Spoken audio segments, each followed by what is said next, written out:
Alright, this is not a gun review. This is me getting toasted, and I happen to be talking about my 11.5 inch 5.56 Spear LT in the process. Alright, so real quick, let's go ahead and clear it. Weapon's clear.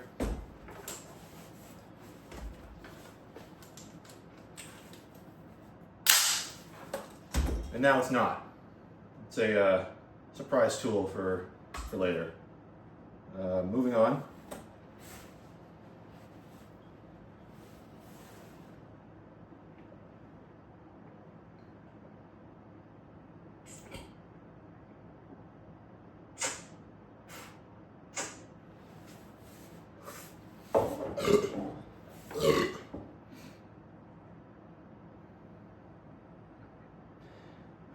Moving on. The intent of this build. Well, it's 11.5 inch, so it's kind of a short gun. It's not a general purpose gun by any means. I hate the word truck gun. The idea of leaving a gun in your vehicle and letting tweakers fucking break in and steal that shit is kind of fucking retarded. And I don't happen to have a vehicle that I can install a safe in, so anyway, I call this my travel gun. So anytime I'm going on a trip and going somewhere, and I happen to be in my vehicle a lot, I'll pack this up and take it with me. It's nice because it folds, makes it a little shorter, more compact, and I'm able to carry it places. Beyond that, I am able to engage out to 300 meters pretty effectively. Maybe it takes a couple rounds to get there, but it'll get the job done. And I don't intend on shooting people at 400 meters anyway. It's a good way to go to jail.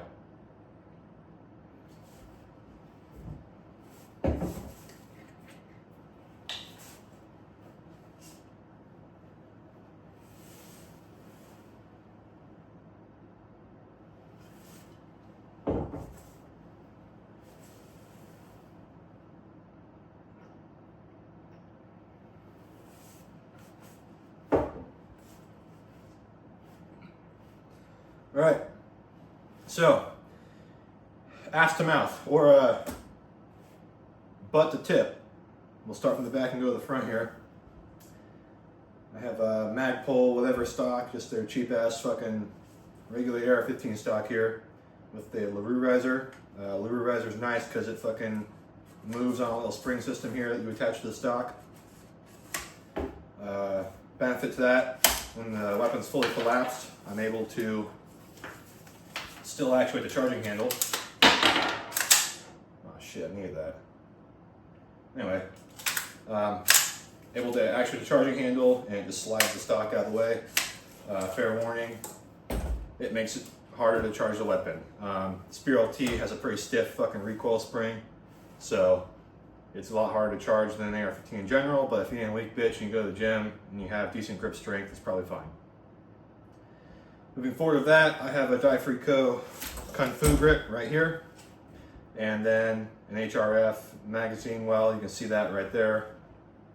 Nothing special. I like the grip, the magazine well looks cool, that's fucking it, all right? I haven't noticed any difference. Right here I got a G45 Neotech magnifier, so it's a 5x magnifier, and it works pretty well. If you've ever served or if you've ever spent time behind an ACOG, you probably know that the ACOG has shitty eye relief. It is what it is. Just fucking move it all the way to the back and you're good to go. And you can adjust the eye relief a little bit with this little fucking knob here.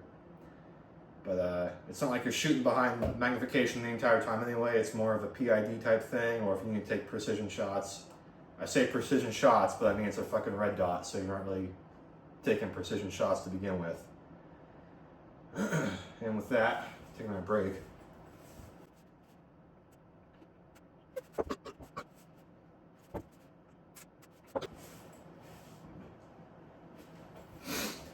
Talking about the optics themselves, it's a, they're both on Unity mounts. So I got the Unity flip aside right here, and then I got the Unity Aimpoint T2 mount. This is an Aimpoint T2. Not much to say about it. It's a red dot. It's small. It looks nice. I have astigmatism, so if you're a retard like me and your eyes are fucked up, the red dot's gonna look more like a little starburst. So just 0 to your minute of starburst and you're good. Moving forward, I mean, there's not much else to talk about here. I got my sling here. It's a Spiritus sling. Or sorry, it's a Faro Concept sling. I'm fucking retarded and I'm sloshed. So, Faro Concept sling, Desert Tiger Strike, because it looks so fucking cool. No reason to it. Got the QD mount on the side. The Spear LT has a built-in QD mount in the back. So, just plug it in there, and then I installed a QD mount from Reptilia, whatever. Just M-locks into the side right there, and you plug your QD in. QD mounts aren't like, I wouldn't go with QD mounts unless you really have no other option. There's other mounts out there that are not based on ball bearings and rotating around. Blue Force Gear has some nice fucking QD swivel sling things. I don't have them on me at the moment, but QD mounts are nice if you're swapping slings around different guns. It is what it is. Pick what you want. Moving forward here, I got the Arasaka rail clamps. I wouldn't know if it helps. I don't have a laser, so I can't quantify any data, but allegedly it keeps the rail more centered with the upper receiver, less flex. So if it does that, that's cool. That's fine. Moving forward, some BCM rail covers. I like the way it hurts my hand when I grip it really hard. So, you know, pain is always good. I got the Unity Fusion hub or whatever up here on the front with the fixed iron sight. The cool thing about the Unity red dot mounts here is an iron sight built in.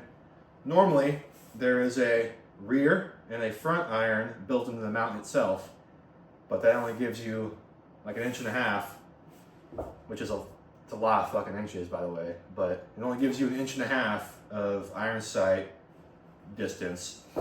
So I ended up removing the front post in this mount, and then I just attached the Unity front post to the Unity Fusion hub, and so I have a slightly longer sight radius here, and it's the backup iron sight. You know, if the optic goes down, I can always use the iron sight if I need to.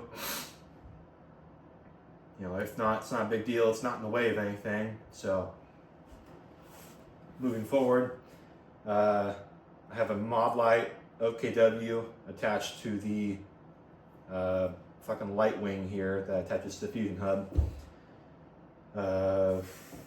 Clicky caps are cool. Less shit to go wrong. Pressure switches tend to not be as reliable as a clicky cap, but I do need to get a pressure switch for this one because I am not fucking left-handed. So this light is sitting here and it's kind of fucking useless until this pressure switch arrives in the mail. You need to get a fucking new tail cap. Anyway, moving forward from that, taking our break real quick.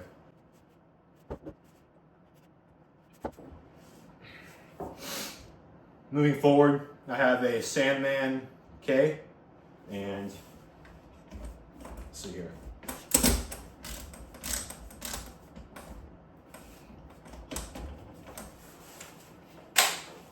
It's kind of carbon locked on there because I've been out shooting. Maybe I'll splice some of those videos in. I don't know. Sandman K, it's the shorty Sandman, so it's actually like that long. And I just put the fucking pyro muzzle brake bullshit on the end of the Sandman, so it's like the same length of the Sandman L, I guess. It's not a great suppressor as far as sound suppression goes, but I mean, if you deal in the whole if you buy into the whole fucking bullshit with like combat suppressors, which I mean it has a value to that. It makes it slightly less loud to the shooter. I guess that's all that counts. And having the muzzle brake on the end, this little attachment here, it shoots pretty fucking soft. And I suppose I should talk about it while I'm here. Spear LT normally comes with, the gas valve it comes with is normally 2 settings, minus and plus. The minus setting is actually just normal, and the plus setting is an adverse setting. So if you end up fucking shooting 1,000 rounds in a day, and you get all carbon locked and shit, you can move it to the plus setting, and you can power through any fucking grime, any mud, or whatever. Problem is, the normal setting is fucking gassy. Spear LT is going to be gassy from the factory. That's fine if you're in a bitch. I'm a little bitch. So I ended up buying a Omega valve. The name escapes me at the moment, maybe I'll link it below.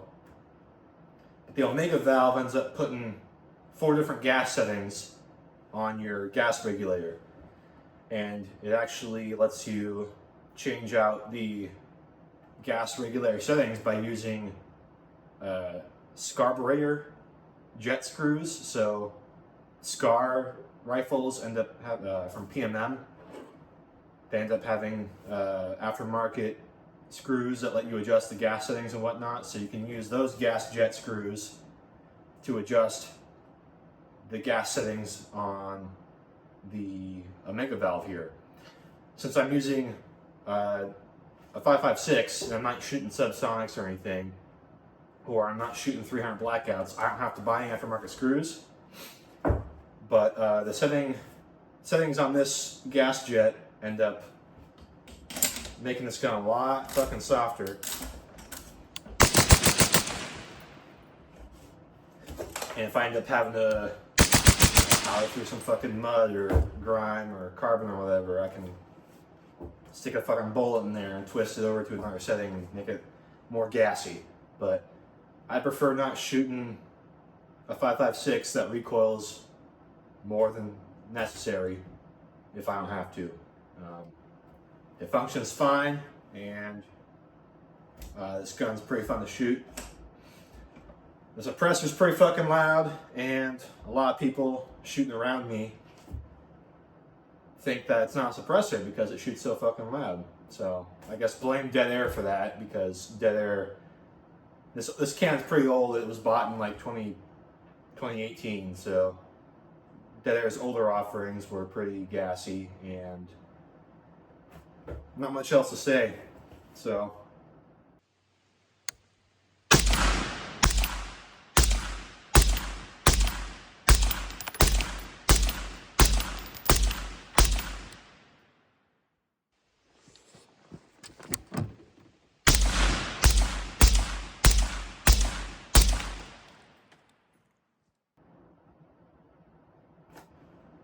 that's not a gun review, and I'm going to continue drinking.